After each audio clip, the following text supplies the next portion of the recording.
प्यारे विद्यार्थियों, आज सवाल के अंतर्गत नेक्स्ट टॉपिक अपन सवाल की कोशिका संरचना का अध्ययन करेंगे।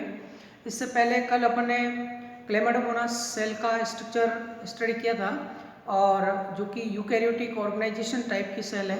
अब अपन नॉर्मली जब अपन कोशिका परासंरचना की बात करते हैं, ultra structure of algal cell, तो उसमें एक प्रोकैरियोटिक सेल और एक यूकैरियोटिक सेल का स्ट्रक्चर स्टडी करते हैं। तो सेल स्ट्रक्चर से पहले अपन को एल्गल जो डिफरेंट टाइप के एल्गल सेल्स है उसका ऑर्गेनाइजेशन की स्टडी करेंगे। तो on the basis of organisation algal cells are three types. First is prokaryotic cell organisation, second is mesokaryotic and third is eukaryotic type.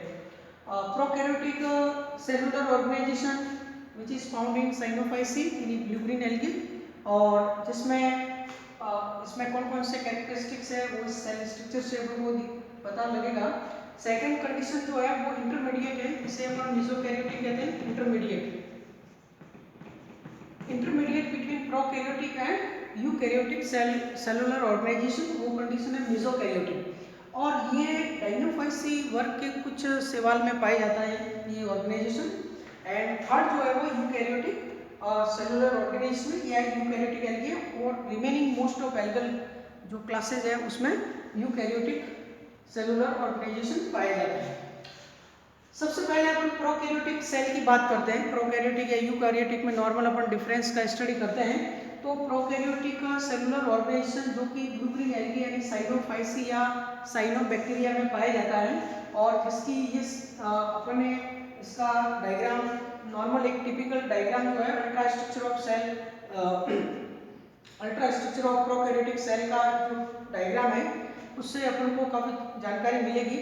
सबसे पहला तो इसमें आप देखिए कहीं भी जो double membrane bounded cell organelles जो है वो एब्सेंट होती है, कंप्लीटली एब्सेंट होती है प्रोकैरियोटिक सेल के अंदर।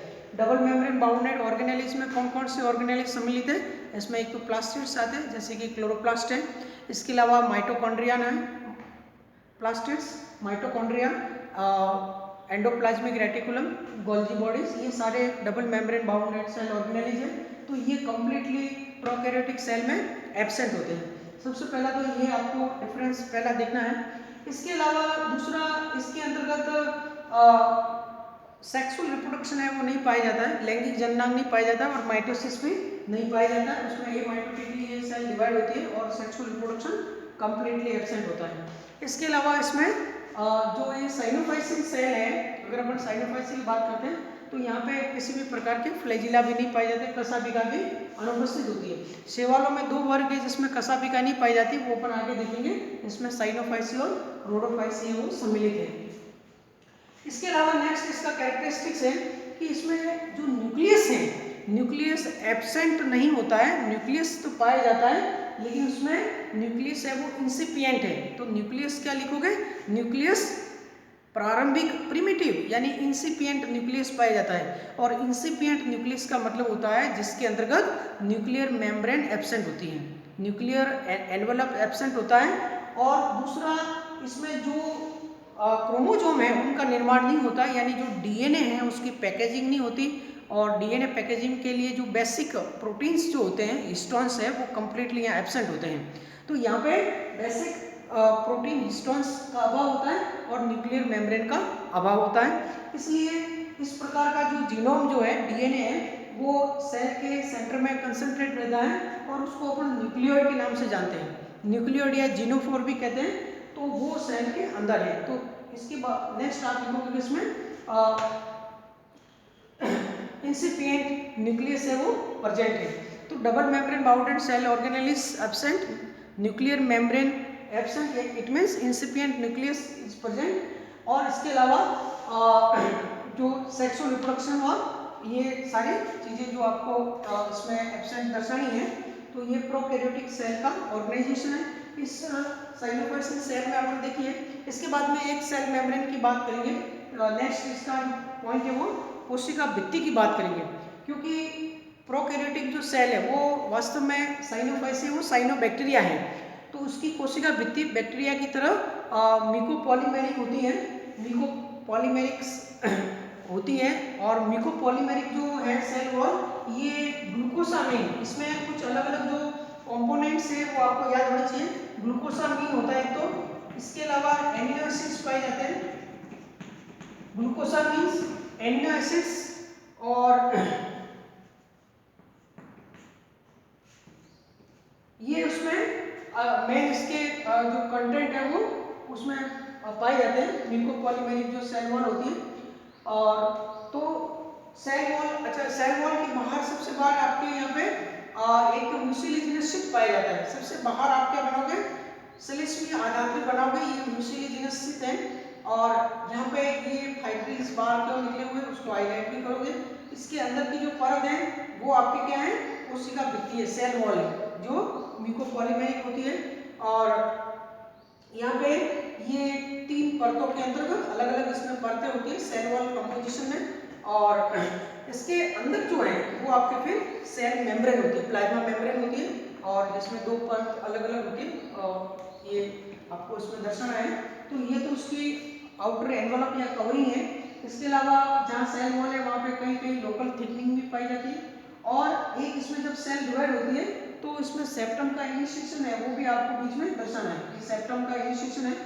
और इसके बाद में सेंटर में आप उसमें न्यूक्लियोप्लाज्म या डीएनए जो है, इसको डीएनए लिखोगे, वो आपके सेंटर में कंसंट्रेट है। कोई भी एनवलप नहीं बनाना है, कहीं भी mitochondria, chloroplast, endoplasmic reticulum, Golgi apparatus ये नहीं बनाना है। और उसमें जो फोटोसिंथेटिक जो मटेरियल है, जो फोटोसिंथेटिक लेमिनी के रूप में वो आपको अलग अलग जगह बनानी है जिसपे डिफरेंट टाइप के पिगमेंट्स पाए जाते हैं। तो ये फोटोसिंथेटिक पिगमेंट लेमिनी है। इसके अलावा इसमें गैस वैक्यूल्स है, स्ट्रक्चरल ग्रेन्यूल्स है, कार्बोक्सिसोम्स है और पॉलीहेड्रल बॉडीज है। ये डिफरेंट टाइप के अलग अलग साइनोफाइसिन मेम्ब्रेन के मेंबर्स के अकॉर्डिंग इसके अंदर पाए जाते हैं। तो ये एक सिंपल सा जो ultra structure of prokaryotic cell का, साइनोफाइसिन सेल का आपको याद करना है।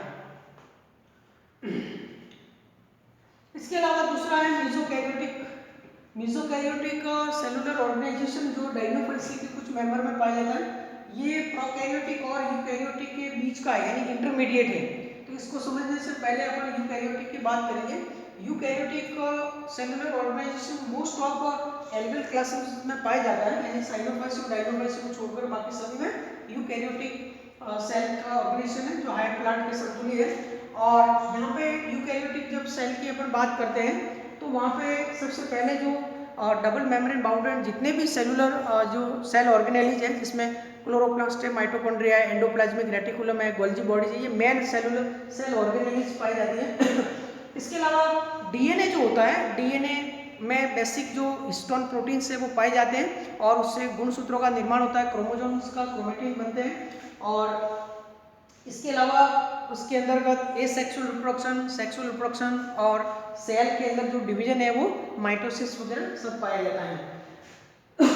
तो ये आपके कोशिका भित्ति की अगर बात करते हैं इसमें यूकैरियोटिक सेल के अंदर, तो वो कोशिका भित्ति में मोस्टली कोशिका भित्ति है वो सेलुलोज की बनी होती है। और सेलुलोज में डिफरेंट टाइप के माइक्रोफाइब्रिल्स होते हैं अलग अलग साइज के। और सेलुलोज की मोस्ट ऑफ सेल वॉल बनी होती है। क्लोरोफाइसी में सेलुलोज की होती है। इसके अलावा दूसरे जो हैं क्लोरोफाइसी के अलावा जो